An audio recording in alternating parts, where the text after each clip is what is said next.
Today I want to discuss the question of death. Joyous question, right? Well, from a Christian perspective, in certain senses, it is quite a joyous question. In other senses, it's obviously a tragedy. But I want to take a step back and look at this question just generally, okay? And how we can evaluate the question of death. And I think it comes down to three main angles at this question, and it all depends on how you view humanity and what you think humanity is, what you think humanity is for, right? What's the purpose? What's the nature and what's the purpose of humanity, right? So these three things would be as follows. The first would be a purely material view of humanity, where all that we are is matter. There's nothing else besides the matter there. All the mysteries of human cognition and how we can think abstractly, those things are all just chalked up our brains and matter and how this stuff works.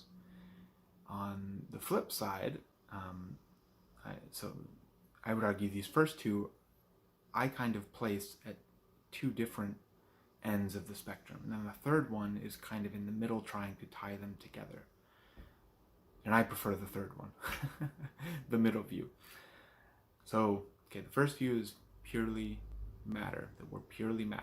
The second is that we, human beings, are like ghosts in the machine, right? It's called dualism. Oftentimes people think about Rene Descartes when we talk about dualism, this ghost in the machine type of an idea. Other people will chalk it up to Plato or the Neoplatonists, although that's a little that's not entirely correct. So yeah, this ghost in the machine idea that somehow we're matter, but then we're also like, the real part of us is like this spirit, and the matter part is just like, our bodies are just like a tool that the spiritual part uses. Okay. And then the third angle that people will look at this question is kind of from like an Aristotelian view, based upon Aristotle, where you're taking the idea of matter and form. So I've explained this quite a bit in some past podcasts, but I think it would be good to explain this just briefly here. Matter should be pretty explanatory to a lot of people. If you take the example of a house, the matter is the wood, for example, right?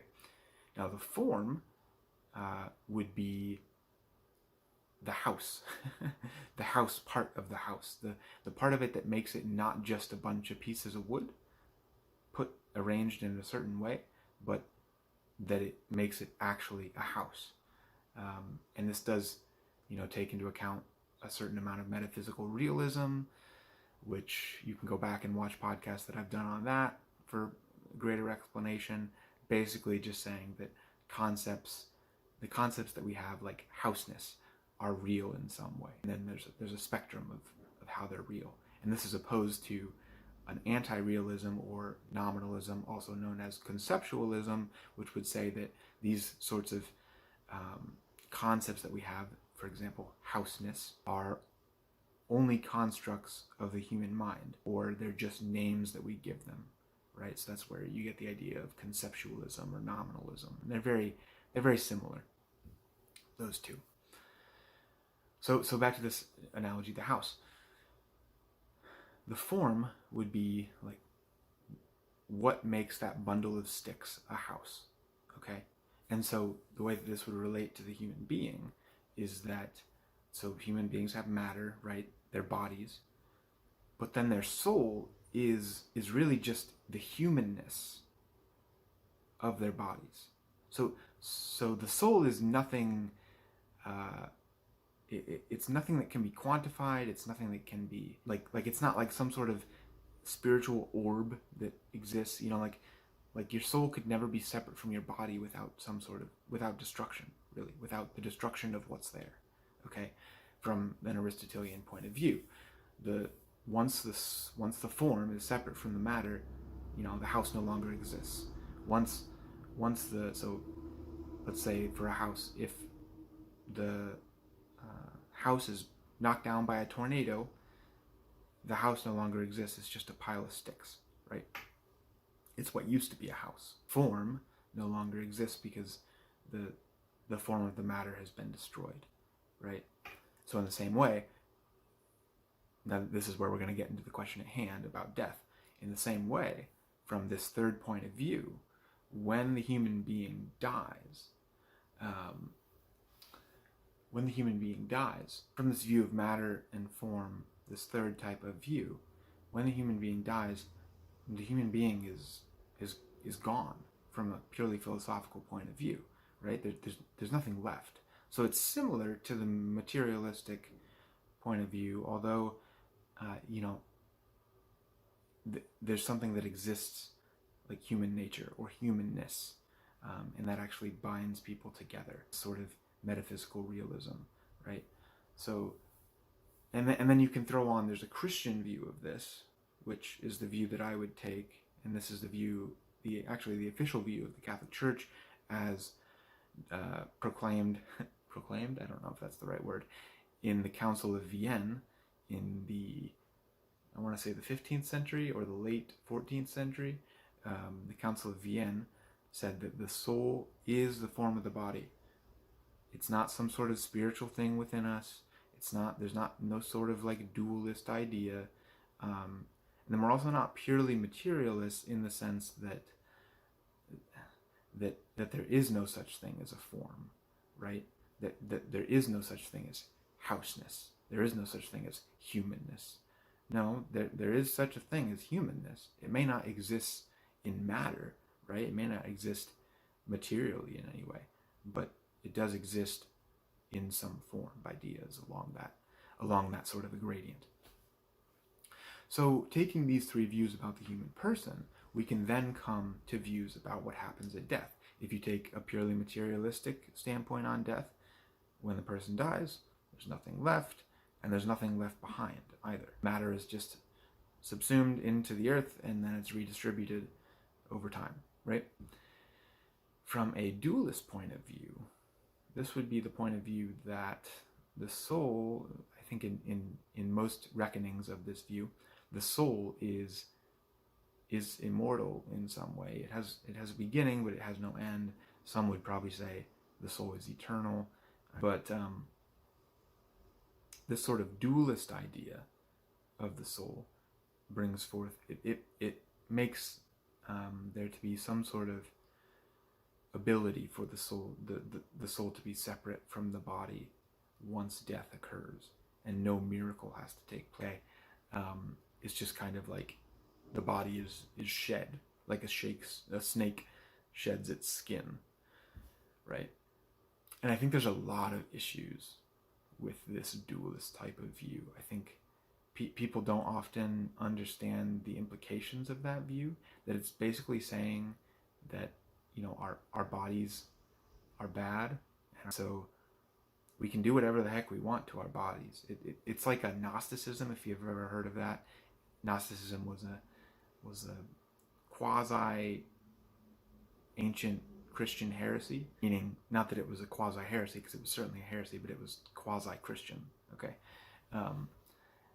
and they basically, one of the tenets of their belief, among others, was that the body was bad, the soul was good, and we need to shed the body. And so eventually it became like a death cult, basically, and people started doing ritual suicide and things of that nature. So I think that this dualist idea of the spirit being encased within the body, and the body being something that needs to be shed in order for the spirit to be free, is a really dangerous idea that can lead to a lot of issues, such as the idea of transgenderism today, I think, is very much rooted in this sort of an idea that the self is not in any relation to the body, that the body must be changed to conform to the self. And that's incredibly dangerous. So both the first and the third view here, the materialist point of view, and I'll classify it as the Aristotelian point of view, would see that as very dangerous, because you're then no longer living in reality then. You're living in materialistic point of view. It's like all there is your body. So if you start lopping parts of it off, you're lopping parts of you off. And that's, by most standards, an issue. From the Aristotelian point of view, it would be that once you start lopping parts of you off in a similar way, your form is changed, and that does damage to your human nature. So, and then thirdly, so we talked about the materialistic point of view as regards death. We talked about the dualist point of view as regards death. Now let's talk about the Aristotelian point of view as regards death, and then maybe an Aristotelian point of view, death is considered, right? So from the purely Aristotelian point of view, philosophically, it's much like the materialist. When the person dies, that's it. Although there might be some who would say that in some way the person lives on in human nature as a whole, right? So that could be an option. So humanity could live on, or the individual person could live on in humanity as a whole because of that sort of Aristotelian realism. And lastly, we would take an Aristotelian Christian point of view, which is the point of view that the Catholic Church takes, the point of view that I take, and I think is most satisfying, because it kind of stretches both of those ends, the materialist and the dualist, and it tries to pull them together and make sense out of both of them. So this would be saying that, yes, naturally, from the point of philosophy, once the human being dies, that's it. Once the soul is separate from, the form is separate from the matter, that's all, the person's gone. The substance that was there, the essence that was there is gone, right? But from a Christian point of view, we would see a continuity, and here we're taking in divine revelation, we're getting into some theology, but before the fall, humanity was meant to live forever and never die, right? That was kind of the idea. Death was not in the equation. After the fall, after the original sin, death is now part of the equation. It was not an intended consequence of humanity. It was not an intended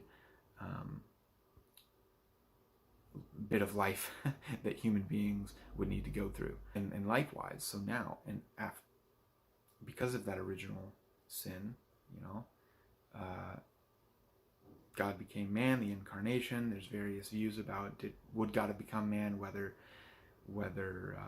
man had sinned, or did God have to become man because man sinned, right? There's different views about that within the Christian tradition. So then there's kind of that intermediate state where death still exists, but yet because of that, the fact that God will hold the form of the body in existence separate from the matter, this is like a miracle, basically. This is a miracle within Christian tradition. God holds the form separate from the matter, the soul separate from the body, until that body can be resurrected and reunited. The form and matter can then be reunited, and everything can be as it was supposed to be, right? So there's this beautiful, like the bookends, that before the fall, humanity was supposed to live on forever. There was never supposed to be any separation of the form and the matter. And then after the resurrection of the body and the second coming of Christ, although the order there is switched, the second coming of Christ and then the resurrection of the body, right? After that, then humanity is restored to its original state, pre-original sin, pre-fall, right?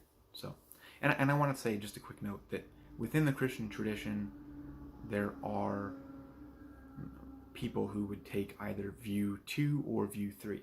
So the dualist view or the more Aristotelian form and matter type of view. There are people who take both of those. I know a lot of Protestants will take the dualist sort of view. Again, I think that's very problematic. There are even a lot of Catholics today who view the soul as being encased by the body in that sort of dualist view. And again, it leads to a lot of issues. I would much rather be a materialist than a dualist, okay? And I think the third option, the Aristotelian view, shows that there is a lot of credit to the materialist point of view, because they're just looking at it as it is. There's no theology involved, and of course that's how it's going to look. Is that once we die, we're dead. Now, of course, sociologically, virtually every culture has had some sort of belief in an afterlife, right? So sociologically, you know, the idea of there being something after death, the person living on in some way, makes a lot of sense. And I think that this third Aristotelian Christian view, and even the purist Aristotelian view in a certain way, tries to bridge that gap. So, yeah, let me know what you guys think. Feel free to comment, subscribe to the channel.